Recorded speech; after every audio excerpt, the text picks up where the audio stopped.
old version tptaka.fandom.com 2.5 Janavasabha Sutta, DN 18, translated by T.W. Rhys Davids. Thus have I heard. 1. The Exalted One was once staying in Nadika, at the brick house.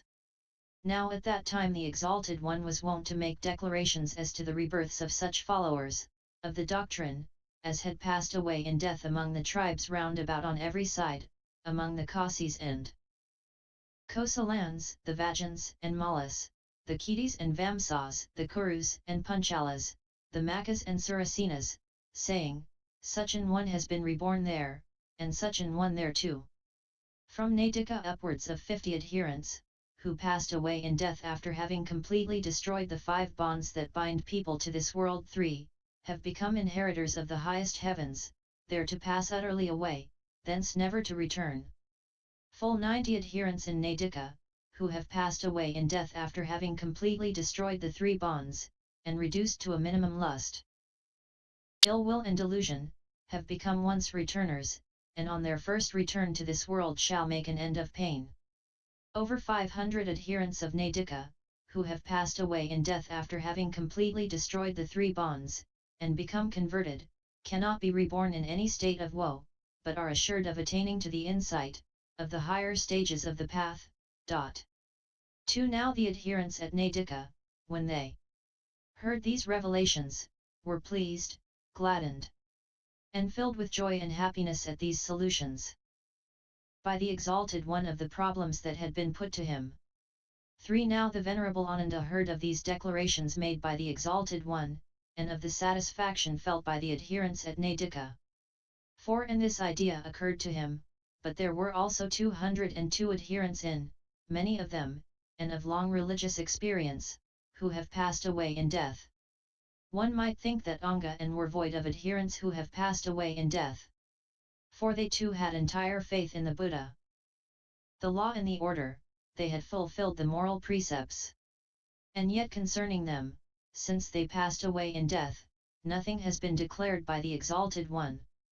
It were surely a good thing to evoke a response as to them, for much folk would believe, and would hereafter enter into bliss.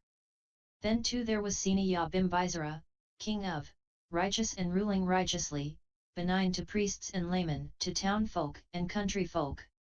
His fame are men verily spreading abroad saying, dead is our so righteous king of righteous rule who made us so happy. How well have we lived in the kingdom of that righteous king. Now he too had entire faith in the Buddha, the law and the order, and fulfilled the moral precepts. And people verily have also said, Bimbisara, king of, who up to the day of his death was given to praises of the Exalted One, is dead. Concerning him who has passed away in death nothing has been declared by the Exalted One.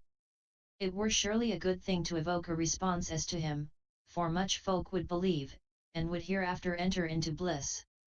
Moreover the Exalted One attained supreme insight in. Now where that took place, how should there be no declaration from the Exalted One concerning adherents in who have passed away in death? 203 If the Exalted One declare nothing concerning them they will be hurt. And since they would be hurt, how can the Exalted One keep silence? 5, 6. Having thus pondered, alone and privately, concerning the Magadhis adherents, the Venerable Ananda rose up the next morning and came into the presence of the Exalted One, and being come, saluted him and sat down on one side.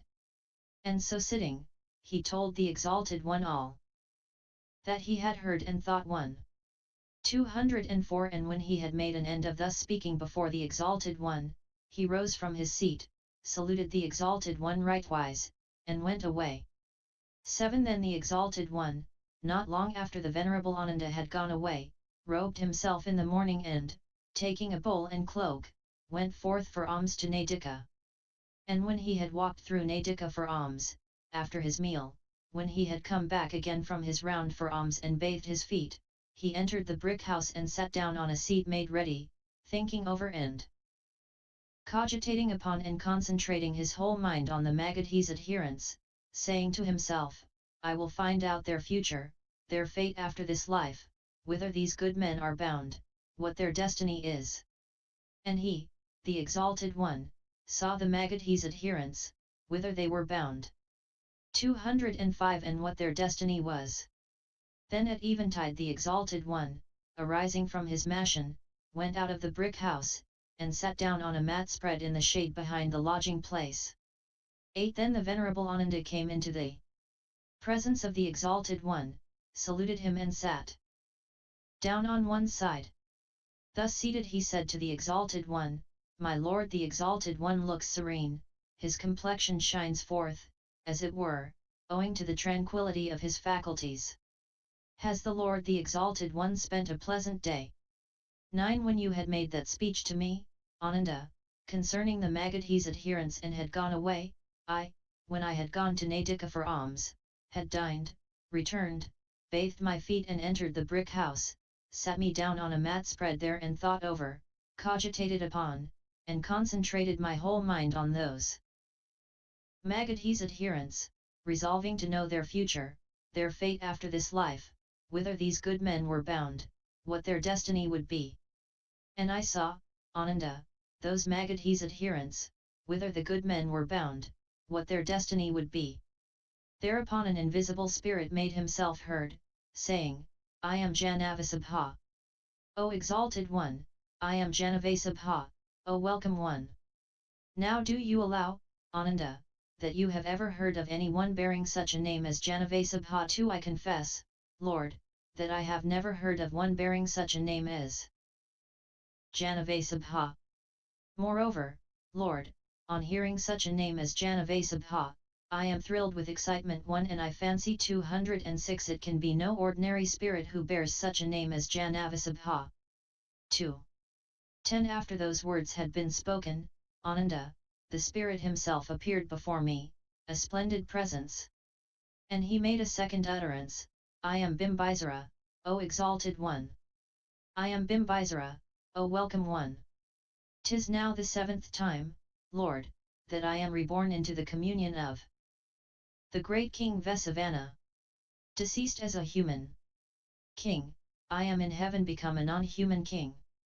Hence 7, thence 7, in all 14 rebirths, so much I know of lives I've lived in the long past.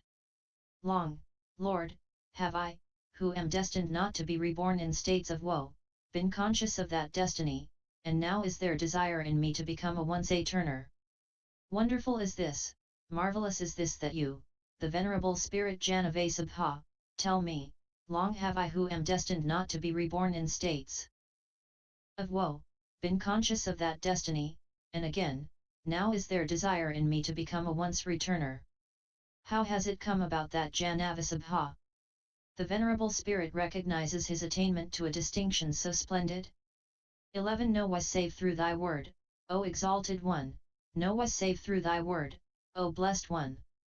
From the moment when I had gone over, in absolute and entire faith to the Exalted One, from that moment, Lord, 207 did I who am destined not to be reborn in states of woe, been conscious of that destiny, and I now desire to become a once returner.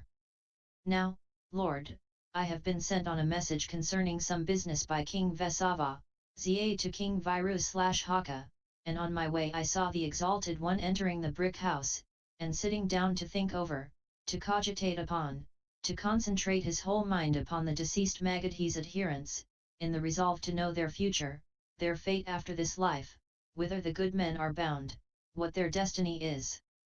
Now it was only the moment before, Lord, that I had heard face to face and had understood from his own mouth from King Vesavana, how he had said to his assembly whither those good men were bound, and what their destiny was, so it occurred to me that I would visit the Exalted One, and I would announce it to him. These, Lord, are the 2 reasons why I came forth to visit the Exalted One. 1.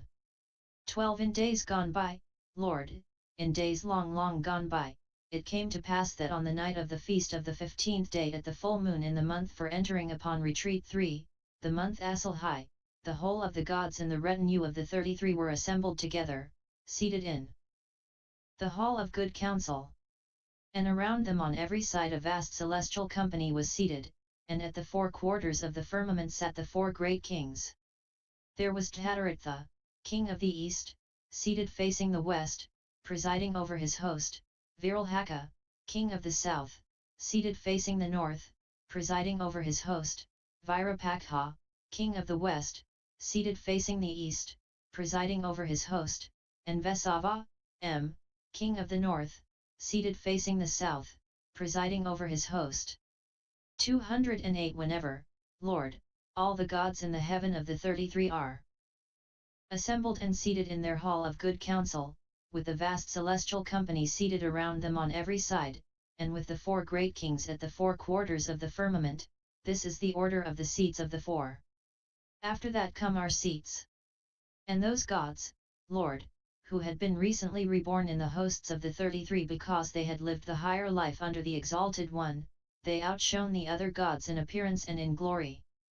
And thereat, Lord, the 33 were glad and of good cheer, were filled with joy and happiness, saying, Verily, Sirs, the celestial hosts are waxing, the titanic hosts are waning. 13 Now, Lord, Sakka, ruler of the gods, when he saw the satisfaction felt by the retinue of the 33, expressed his approval in these verses. The 33, verily, both gods and Lord, rejoice, Tathagata they honor and the cosmic law sublime one, whereas they see the gods new risen, beautiful and bright, who erst the holy life had lived, under the happy one, the mighty sages hearers, who had won to higher truths. Come hither, and in glory all the other gods outshine. This they behold right gladly, both Lord and 33. Tathagata they honor and the cosmic law sublime.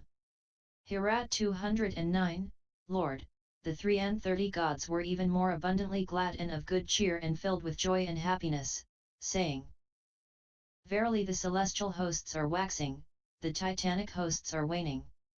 14 Then, Lord, concerning the object for which the 33 gods were assembled in their seats in the hall of good counsel, they took counsel and deliberated about it, and with respect to that object the 4 great kings were addressed, and with respect to that object the 4 great kings were admonished, standing by their seats.